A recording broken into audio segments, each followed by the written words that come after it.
दोस्तों नमस्कार। संध्या समाचार में आपका स्वागत है। हमने आपसे वादा किया था कि नए साल के नए बैनर के तले आएंगे, तो उम्मीद रखें कि 1 जनवरी 2024 से मैं अपने इसी बैनर तले आ रहा हूं, संध्या समाचार नाम का। साथियों, आज समाजवादी पार्टी के राष्ट्रीय अध्यक्ष, उत्तर प्रदेश के पूर्व मुख्यमंत्री अखिलेश यादव आजमगढ़ आए थे और आज की पत्रकार वार्ता में उन्होंने पत्रकारों के हर सवाल का जवाब बड़ी ही बेबाकी से दिया। हाँ, एक निवेदन है, यदि आपने संध्या समाचार के YouTube चैनल को सब्सक्राइब नहीं किया है तो कृपया करके संध्या समाचार के YouTube चैनल को सब्सक्राइब कीजिएगा, बेल आइकन को दबाइएगा। धन्यवाद। आगे देखें आप अखिलेश यादव जी की पत्रकार वार्ता। अध्यक्ष जी, कोई बात नहीं, चलिए। अध्यक्ष जी आज आजमगढ़ आए हैं, देखिए क्या कहेंगे? मैं आज इनके पारिवारिक कार्यक्रम में शामिल होने आया हूँ और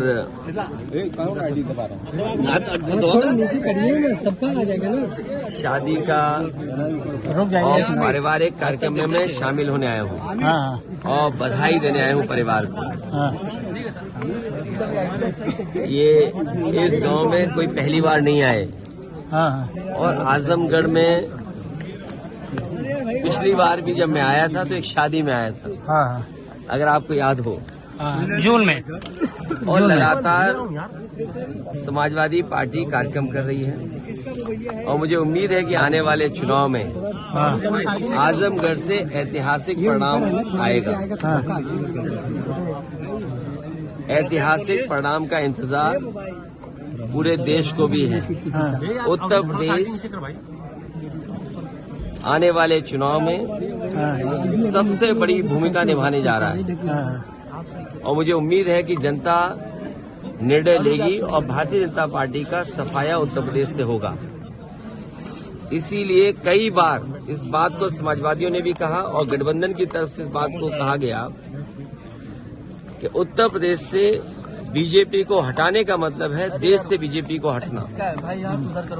80 हराइए, बीजेपी हटाइए, इस नारे पे समाजवादी लोग लगातार काम कर रहे हैं। 80 को हराने के लिए क्या तैयारी है सर? पीडीए ही एनडीए का मुकाबला करेगा। पीडीए ही मुकाबला करेगा एनडीए का। और जो पिछले वादे किए हैं भारतीय जनता पार्टी ने, किसानों की आय दोगुनी होना, नौजवानों को नौकरी और रोजगार मिल जाना, आज कम से कम इनको बताना चाहिए कि इतने लोगों को नौकरी दी है इन्होंने, इतने लोगों को रोजगार मिल गया है। और आप में से बहुत सारे साथी होंगे, बड़ी बड़ी मैगजीन अगर आप देखें, टीवी अखबार देखें, विज्ञापन तो बड़े बड़े हैं और सदन में सरकार ने कहा कि 40 लाख करोड़ के एमओयू हुए हैं। अगर 40 लाख करोड़ के एमओयू होंगे तो कम से कम आजमगढ़ में नहीं तो मऊ में नहीं तो जौनपुर नहीं तो बनारस, और बनारस नहीं तो गाजीपुर, बलिया या कम से कम गोरखपुर में इन्वेस्टमेंट तो आया होगा। 40 लाख करोड़ और on the floor of house कहा मुख्यमंत्री जी ने कि 40 लाख करोड़ के एमओयू हुए हैं और उद्योग लगने जा रहे हैं। जिस सरकार के 2 साल यूं ही गुजर गए हों, तीसरा बजट आने वाला हो और उसके बाद जमीनें चिन्हित कर रहे हो कि हमें जिलों में जमीनें चाहिए तब इन्वेस्टमेंट आएगा, तो जिस सरकार ने तैयारी नहीं की, मुझे नहीं लगता है कि इन्वेस्टमेंट आएगा। आज बाजार में 70% से ज्यादा कैश फ्लो कर रहा है, पहले से ज्यादा कैश आज मार्केट में है।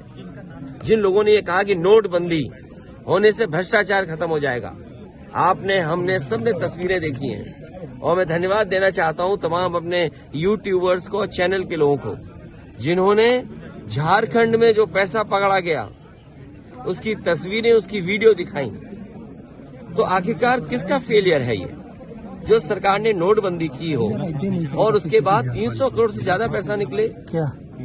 इसी तरह उत्तर प्रदेश में याद कीजिए कि इत्र व्यापारी पे निकला था पैसा और आरोप ये सरकार ने लगाया कि ये समाजवादियों का है। मैं तो बड़ी जिम्मेदारी के साथ आपसे कह रहा हूं कि चुनाव आने वाला है।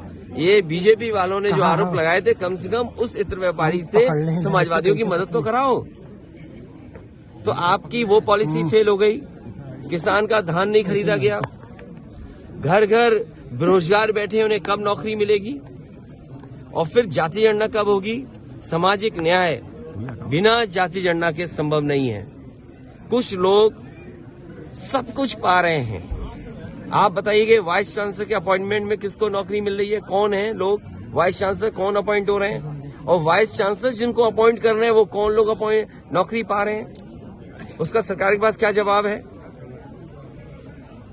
तो जो आंकड़े बता रहे हैं देश के, वो आंकड़े दूसरे तरह के हैं। और हमारे मुख्यमंत्री जी कहते हैं कि $1 ट्रिलियन इकोनॉमी बनाएंगे।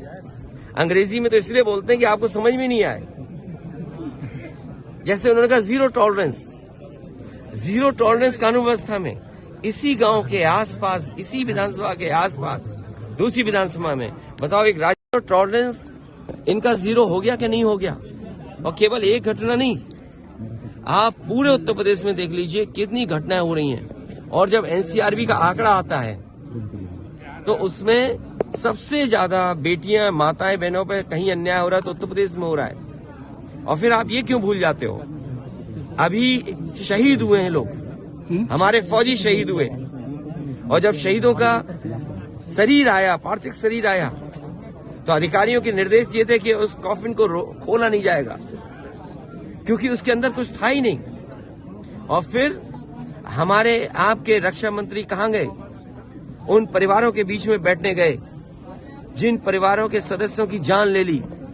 क्या अधिकारियों पे उंगली नहीं खड़ी हुई? प्रश्न नहीं खड़े हुए? जब से इनकी सरकार आई है, सरकार हमें आंकड़े दिखाए, जनता को बताए कि कितने लोगों की जान गई है, शहीद कितने हो गए। वो आंकड़े कहाँ हैं? हर महीने कहीं न कहीं हमें खबरें मिलती हैं, सुनने को मिलता है कि इसकी जान चली गई। और आज अधिकारियों के ऊपर प्रश्न लग गया है कि जिन लोगों की जान गई है वो कौन लोग हैं? निर्दोष थे। और फिर एनसीआरबी का आंकड़ा पलट गया। आप जब से इनकी सरकार आई है 1 लाख किसान आत्महत्या कर चुका है। इन तमाम मुद्दों पर 1 लाख किसान आत्महत्या कर चुका है। तो ये तमाम वो सवाल हैं जो समाजवादी पार्टी लगातार जनता के बीच में ले जा रही है। हम अपने कार्यकर्ताओं के माध्यम से जनता तक पहुंचा रहे हैं। संगठन की बैठक करके आने वाले समय में जो चुनौतियां हैं उनको बता रहे हैं। भारतीय जनता पार्टी आएगी तो आपको वोट डालने का अधिकार भी छिन जाएगा।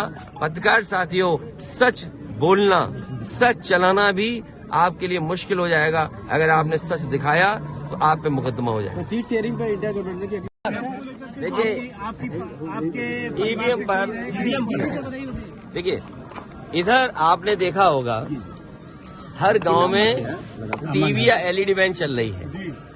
हमारे प्रधान दुखी हैं कि उनकी जेब से पैसा लिया जा रहा है। हमारे जनप्रतिनिधि परेशान है कि उनकी जानकारी में नहीं है। चुन गई पार्टी दूसरी, वोट मांगा जा रहा दूसरे का। दुनिया में अगर विकसित भारत बनाना चाहते हैं आप, तो विकसित देशों की आपको कुछ तो चीजें अपनानी पड़ेंगी। अगर विकसित देश अमेरिका है, विकसित देश जापान है, विकसित देश जर्मनी है, और विकसित देश अगर इंग्लैंड मानता है अपने आप को, और दुनिया में बहुत सारे देश हैं, आप अपने देश को विकसित बनाना चाहते हैं तो सबसे पहले अपने लोकतंत्र पे लोगों का भरोसा जगाइए। और जो विकसित देश कर रहे हैं, जर्मनी के सबसे बड़े कोर्ट ने यह कहा कि अगर ईवीएम से वोट पड़ेगा तो वो अनकॉन्स्टिट्यूशनल होगा। क्या हम उस दिशा में काम करने जा रहे हैं? इसीलिए समाजवादी पार्टी का मानना है बीजेपी हटाओ, लोकतंत्र बचाओ, ईवीएम अपने आप हट जाएगी। सर 24 के चुनाव को लेके आजमगढ़ में सपा किसको लेके आ रही है? क्या दावेदार माइती जी को बना दिया जाए? तुम्हारा चैनल ही जाने किस दिशा में जा रहा है। सर इसके सिग्नल किसी और सैटेलाइट से कनेक्ट। सर बीजेपी सांसद निरहुआ ने बयान दिया है कि आजमगढ़ 24 में अगर अखिलेश आएंगे तो चुनाव लड़ने में मुकाबला अच्छा होगा। बीजेपी सांसद दिनेश लाल यादव निरहुआ आज ही बयान दिया। देखिए, मजा किसको आएगा? मजा तुम तो नहीं लेना चाहते हो। नहीं सर, बयान है मेरे पास। अच्छा, बयान है तो कोई बात नहीं है, बयान अपने पास रखिए, रिकॉर्ड किया और खूब चलाइए आप। देखिए, जनता तय करेगी। आप जिस पूर्वांचल एक्सप्रेसवे पे आते हैं, क्या उस गुणवत्ता से बना? आप में से जितने पत्रकार साथी खड़े हो, मैं फिर कहता हूं, और गूगल पे देख करके या वेबसाइट पे देख करके ऑफिशियल रिकॉर्ड निकालना। मुख्यमंत्री जी ने सदन में ये कहा कि जो गोरखपुर लिंक है वो 3000 करोड़ का बन रहा है। सच्चाई है कि वो 6000 करोड़ का है। तो सोचिए आप, 90 किलोमीटर सड़क 6000 करोड़ की बन रही है, और कब बन जानी चाहिए थी, आज तक नहीं बन पाई। ये सवाल ही नहीं है आपके लिए। सर, जिस गांव में आए हैं उस गांव की सड़कें बड़ी अच्छी थी। सरकार बनेगी तो और अच्छी होंगी। सर, मंदिर उद्घाटन से निमंत्रण आया आपको? भगवान क्या से किसी का निमंत्रण नहीं आता, भगवान अपने आप बुलाते हैं सबको। आप जा रहे हैं? आप जाएंगे? भगवान, आपको पता है कि भगवान ने बुलाया हमें, और जब तुम्हें बुलाएंगे भगवान, हमें भी नहीं पता होगा। तो अगर भगवान का बुलावा आ जाए तुम्हारे लिए, तो क्या हमें पता होगा? सर, खड़गे जी और सूर्य जी को बुलाया जब गया, बुलावा इस बार आएगा या तो हम दूसरे लोग को जाएंगे। टाइम हम देंगे उसी आप? परंपरा के लोग हैं, सर, एक बात बताइए। हम उसी परंपरा। सर एक बात बताएं, देखिए, पीडीए के लोगों की कोई सिंह पूछ के नहीं है। जमाने में जो यहाँ की आपकी स्थिति थी, वो एक संगठन, वो क्यों आज नहीं उसके बार दिखाई दे रहा किसने है? बता दिया आपको? बिल्कुल सही देखने में नहीं नहीं मिलता सर। उससे अच्छा परिणाम आएगा इस बार, नहीं, देखिएगा। वो परिणाम की बात नहीं कर रहा हूँ सर, जनता के मुद्दों की बात कर रहा हूँ सर। जनता के मुद्दों पे समाजवादी पार्टी काम कर रही है, लड़ रही है, और आपको आगे आने वाले समय में परिणाम भी मैं ये नहीं दिखाई कर रहा हूँ देगा। सर, मैं कह रहा हूँ सिंह के जमाने की वजह से ही आज आप लोकसभा संसदीय क्षेत्र में कौन रहेगा? सर, हमें ये बताएं कि जिस तरह से